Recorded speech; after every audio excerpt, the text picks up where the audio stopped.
I'm sure there are parts of that game that will leave you less than satisfied. Okay, I'm sure there's significant elements of that game that will leave you less than satisfied. Do you, though, focus on the fact that for the second straight game you locked down a win? As I stand here now, absolutely. And that's, at the end of the day, you've got to find a way to get 2 points, and there are a whole different bunch of ways to do it, and we got it because we've got a great goalie. And I thought we played really well for 25 minutes, and then we got up 2-1, and we acted like it was 9-1. And give them a lot of credit. They came hard,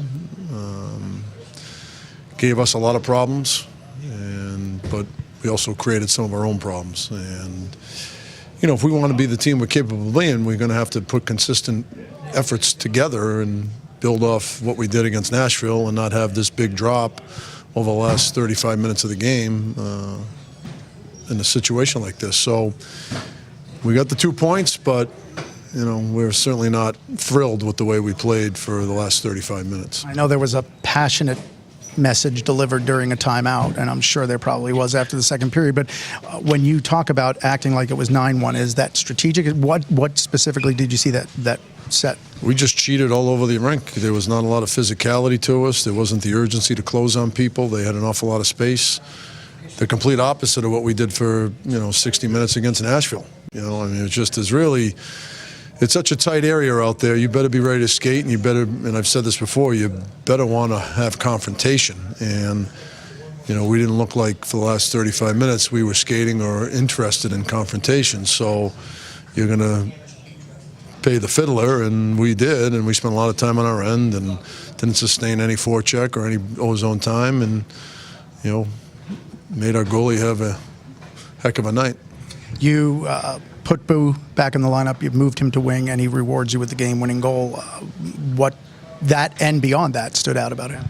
Well, I thought he had his legs. He was moving. He had a lot of jump to his game. I liked a lot about his game tonight for sure, but there weren't a lot of guys in that category, that's for sure. But again, we got the 2 points, and over an 82-game season, you're going to have nights like this, and you get 2 points and you get on the plane and head home and don't complain about it. You enjoy it, because there are nights where you deserve to win and you don't. So at the end of the day, it usually plays out. It usually evens out, and we're going to learn from this and get ready to play Pittsburgh.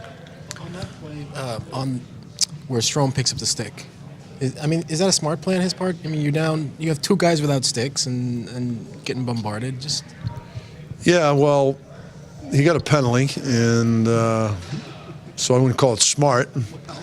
I don't know how broken the stick was. There's a lot that goes into that too. I mean, was it partially broken or things along those lines? So, I don't know if he knew the stick was broken or not, but and again, that play is a microcosm of why we had the last 35 minutes that we did. I mean, cheating and the poking and going and the not hitting people, and we went and watched that. It just was a microcosm of what went on for the last 35 minutes. What did you think of Shattenkirk? I thought Shatty had a good night. I did. That he played pretty well, and it's good to have him back. You like that 5-forward look again? Another goal. Yeah, another goal. I mean, 3 games in a row, we get a goal. So certainly need some work, and there are some moments that you wish things were better, but I think that happens with any power play.